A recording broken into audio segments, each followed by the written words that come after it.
महाभारत भारतीय इतिहास और संस्कृति की एक कालजयी गाथा है जिसमें अनगिनत पात्र, युद्ध, धर्म, नीति और अध्यात्म के गहरे दर्शन समाहित है। इस महान ग्रंथ में कई ऐसे पात्र हैं जिनका उल्लेख सीमित है, लेकिन उनका महत्व असाधारण है। ऐसा ही एक विलक्षण पात्र है बर्बरीक, वह योद्धा जो महाभारत युद्ध में भाग लेने आया था, परंतु जिसे श्री कृष्ण ने युद्ध में भाग न लेने की आज्ञा दी। यही बर्बरीक आगे चलकर श्री खाटू श्याम के नाम से पूजे जाने लगे। बर्बरीक की उत्पत्ति और कुलवंश। बर्बरीक का जन्म महाभारत काल के एक अत्यंत शक्तिशाली योद्धा घटोत्कच और मोरवी के पुत्र के रूप में हुआ। घटोत्कच स्वयं भी भीम और राक्षसी हिडिंबा के पुत्र थे। इस प्रकार बर्बरीक पांडवों के वंशज से और माता की ओर से नागवंश से भी संबंध रखते थे। बर्बरीक का कुल वृत्तांत उन्हें असाधारण शक्ति और राक्षसी बल प्रदान करता है। वही दया, धर्म और भक्ति जैसे गुणों से भी उन्हें विभूषित करता है। बचपन से ही बर्बरीक में अपार शक्ति और युद्ध कला के प्रति गहरी रुचि थी। उन्होंने युद्ध कला की शिक्षा भगवान शिव और अपने नाना से प्राप्त की। उन्होंने युद्ध में प्रयोग के लिए 3 विशेष बाण प्राप्त किए जिन्हें अमोद बाण कहा जाता है। 3 अमोद बाण और बर्बरीक का संकल्प। बर्बरीक को 3 ऐसे दिव्य बाण प्राप्त थे जिनमें असीम शक्ति थी। पहला बाण किसी भी लक्ष्य को चिन्हित कर उसे पहचानने के लिए, दूसरा बाण सभी चिन्हित लक्ष्यों को भेदने के लिए, तीसरा बाण जिन लक्ष्यों को नहीं भेदना है उन्हें अचिन्हित कर छोड़ देने के लिए। इन 3 बाणों के साथ उन्होंने संकल्प लिया, जो भी युद्ध में हार की ओर होगा मैं उसी का पक्ष लूंगा। बर्बरीक का यह संकल्प धर्म और करुणा की भावना से प्रेरित था, लेकिन इसे संकल्प में उनके चरित्र की तर्दशी भी छिपी हुई थी। महाभारत युद्ध के पूर्व बर्बरीक आगमन। जब महाभारत युद्ध की घोषणा हुई तब बर्बरीक अपने बाणों और शक्ति के साथ युद्ध भूमि की ओर प्रस्थान कर चुके थे। उनका उद्देश्य था युद्ध में भाग लेना और अपने संकल्प के अनुसार कमजोर पक्ष की सहायता करना।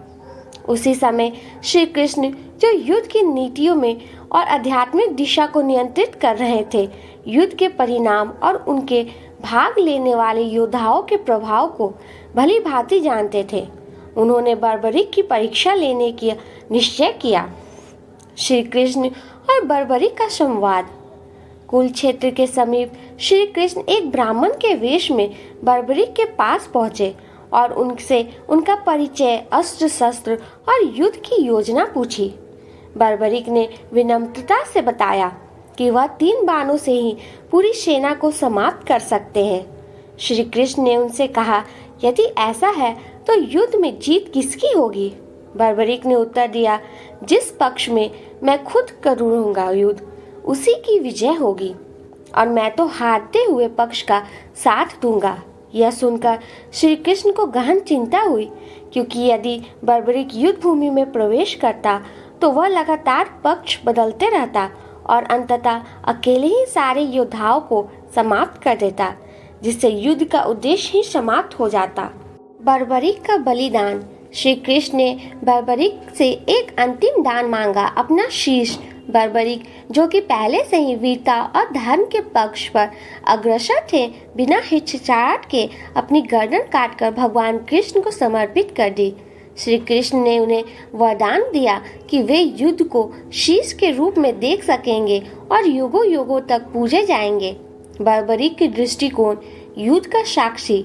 जब युद्ध समाप्त हुआ तब सभी योद्धा विजय उत्सव मनाने लगे। श्री कृष्ण ने एक प्रश्न उठाया, इस युद्ध में सबसे बड़ा योद्धा कौन था? सभी ने स्वयं या अपने नेताओं का नाम लिया। तब श्री कृष्ण ने बर्बरीक के शीश की ओर इशारा किया, जिसे एक ऊंचे स्थान पर रखा गया था ताकि वह पूरे युद्ध को देख सके। बर्बरीक ने कहा, मैंने देखा युद्ध में केवल श्री कृष्ण का चक्र ही घूमता रहा, अर्जुन केवल माध्यम था। इस उत्तर ने सभी को स्तंभ कर दिया। यह दर्शाता है कि बर्बरीक की दृष्टि केवल भौतिक युद्ध पर नहीं बल्कि आत्मिक और आध्यात्मिक युद्ध पर भी केंद्रित थी। खाटू श्याम के रूप में लोक भक्ति। श्री कृष्ण ने बर्बरीक को वरदान दिया था कि तुम कलयुग में मेरे ही रूप में पूजे जाओगे। जो भी सच्चे मन से तुम्हें याद करेगा उसकी मनोकामना पूर्ण होगी। यही बर्बरीक आगे चलकर खाटू श्याम जी के रूप में पूजे गए। राजस्थान के सीकर जिले में स्थित खाटू श्याम गांव में बर्बरीक का शीश प्रकट हुआ, जहां आज एक भव्य मंदिर है। यहाँ हर वर्ष फागुन मेले का आयोजन होता है, जिसमें लाखों भक्त दर्शन के लिए आते हैं। बर्बरीक के चरित्र की विशेषताएं: त्याग और बलिदान। उन्होंने बिना युद्ध किए अपना शीश अर्पित कर दिया। धर्मनिष्ठा, वह धर्म के मार्ग पर अड़िग थे, भले ही उनका परिणाम कुछ भी हो। भक्ति, भगवान श्री कृष्ण के प्रति उनकी पूर्ण आस्था उन्हें भक्तों का आराध्य बनाती है।